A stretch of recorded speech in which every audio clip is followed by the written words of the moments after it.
Hi there and welcome to my channel. Today's project is for the VICKI BOUTIN design team, and this week I'm going to create a project based on a card background that I created from last week's project.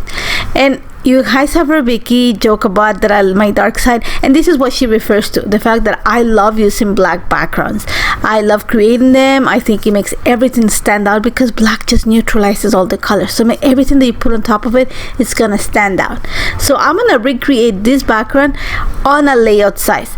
For this I am gonna use gunmetal metallic acrylic paint. These are the new paints that Vicky released with the Let's Wonder collection. I'm gonna use a flat brush, and then I'm gonna use a foundation paper. So the foundation paper is plain, there's no so it's just plain foundation paper. What I'm doing is I added a little bit, quite a bit of the paint onto a piece of acrylic. I'm gonna add a tiny little bit of water, and that's just a tiny bit of water just to make the paint a little bit more fluid and easier to spread. And then I'm gonna apply the paint in a singular manner. What I mean by that is I'm gonna go just one way, in this case from up from the top to the bottom. So you're gonna see that I'm gonna try to get long strokes so that I create those brush strokes that you see right now on the screen. And I'm gonna try to also create a dark rectangle. I'm gonna say, based on this, I did not measure, I'm just gonna eyeball it. I'm gonna be around 7.5 by 5 inches wide, and you're gonna see that I'm gonna make sure that the center of this is quite dark. Now here's the key: you have to work with this right away. You can't stop. I'm gonna bring in one of the new stencils. I'm gonna bring my stencil brush. You're gonna see that I'm gonna lightly dip the stencil in some water, just the bottom, like really let a little bit of water on the brush, and then I'm gonna go on a circular motion on top of the paint application. And what it's doing is just lifting the color, kind of creating that shadow effect on the paint.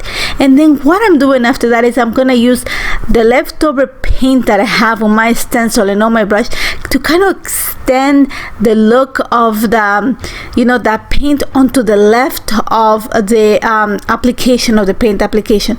And all I did is go on a circular motion on top of the stencil to lift the paint, and the same way to deposit it. All I'm doing right now is diluting the leftover little bit of paint that I had with more water, and I'm just gonna add splatters onto the page. That's about it for the first part of the background. Super simple. The key here is you gotta work quick, so you have to make sure that I have everything in place to work with this, because this works better when the paint is still wet, so you're able to lift the paint right away. If you let it dry, you might run into peeling the paper, or you won't create the look, like that hazy look on the background. So I'm gonna set that aside to dry completely. And the same thing that I did on the card last week, I actually stamped on the image.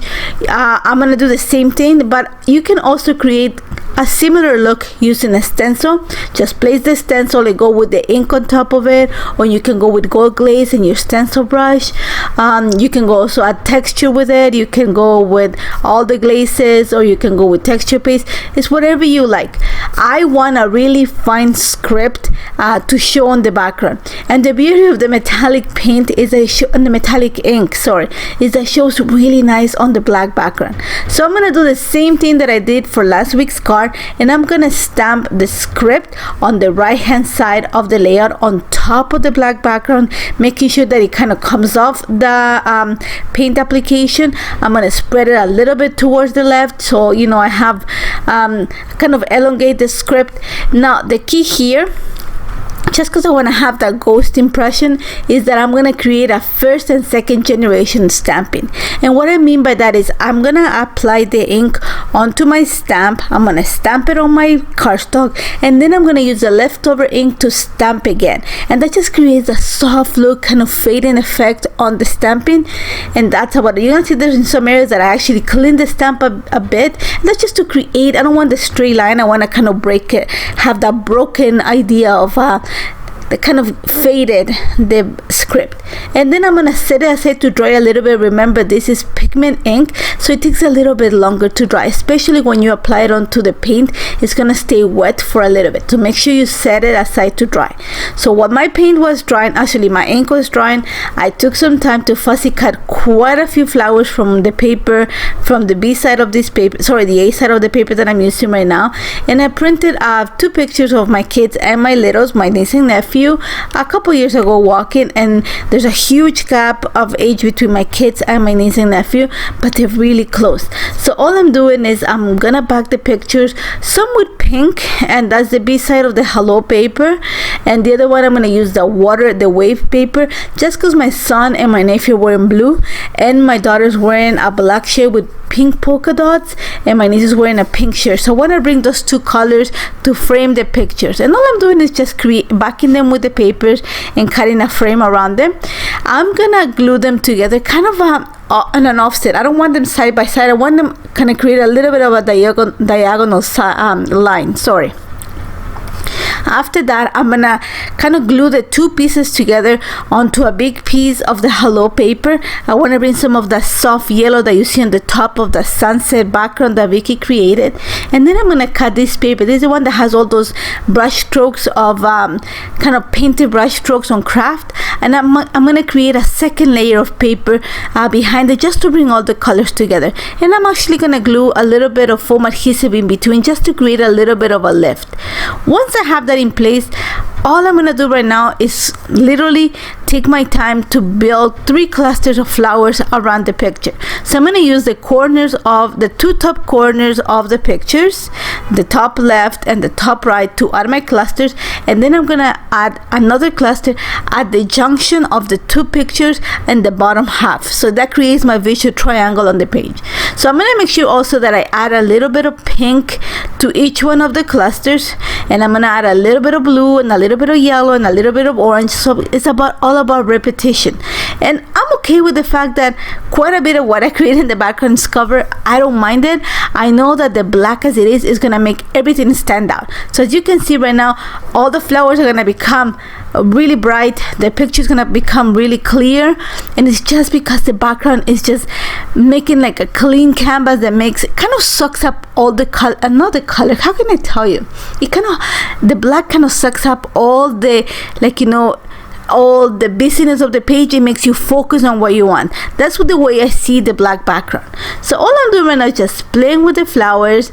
I'm gonna make sure that they're quite heavy, the clusters. I want them to be not small, not just little flowers. I want them to be quite big, just because I want those to be even and to be like I said, the visual triangle on my page. Once I have that in place, I found this sticker that says "Let's Wonder" in one of the embellishment packs, so I'm gonna add it as my title. Then I'm gonna bring that chipboard that says "Let the Adventure Begin" right underneath my title. I'm gonna add just a few embellishments. I'm gonna bring some stickers from the sticker tablet just to add it on the top left corner of the pictures, and then I'm actually gonna bring some more phrase stickers, and I'm gonna glue it right at the bottom right corner of the pictures, kind of create a soft diagonal line. After that, you're gonna see that I'm just gonna, like I said, after I created the clusters, I realized that the top left cluster was a little bit thin, so it looks really empty. So to balance the page, I gotta bring a little bit more of the flowers just to make it, I'm gonna say, the same size cluster. So I'm gonna add another flower, and after that, all I'm gonna do is add another phrase sticker to the top of that cluster, just so it balances the phrase sticker that I have at the bottom. Once I have that in place, I'm gonna add my lines to journal to the left of the bottom flower cluster that I have there. Then I'm just gonna add another phrase sticker, just because I have all that space between me and the kids walking. And I think I added, the other thing you didn't see me do is outside of the camera, I added that little foam heart, that glitter heart, that's from an old Maggie Holmes collection.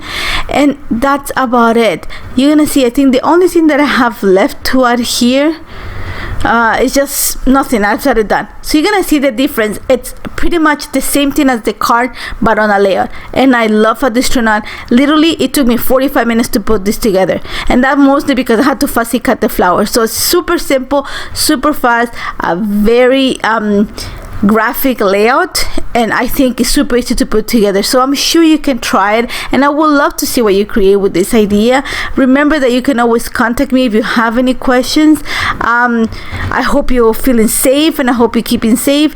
Thank you so much for joining me. Don't forget to check the blog for all the details, and also to check out Vicki's stuff, because you can create amazing things with the products. Thank you so much for joining me.